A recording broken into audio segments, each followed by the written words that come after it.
Hi అండి, welcome to my channel Sita daily vlog. ఈరోజు కుండలో బిర్యానీ చేశానండి. ఎలా వస్తుందో ఒకసారి ట్రై చేద్దామని. ఎప్పుడు చేయలేదన్నమాట, ఫస్ట్ టైం చేశాను.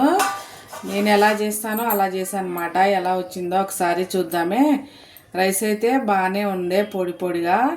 లోపల ఒకసారి అన్నం ఉండే కదండి, అడుగున కొంచెం నీళ్ళు తడి ఉందన్నమాట. ఇప్పుడు ఎట్లుందో చూస్తామని ఒకసారి చేశాను అనమాట.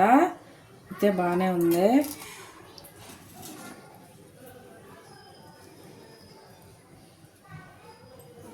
ప్లేట్లో వేసి చూపిస్తానే అడుగుది.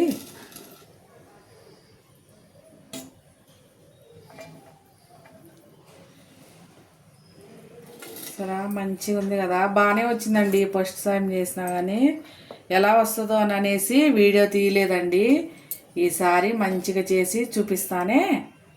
సరే, భలే ఉంది చూడండి, మంచిగా ఉడికిందనమాట. అడుగున అంటుకోలేదు, బాగానే ఉందండి. చక్కగా మొత్తం నీళ్ళంతా పీల్చేసిందనమాట.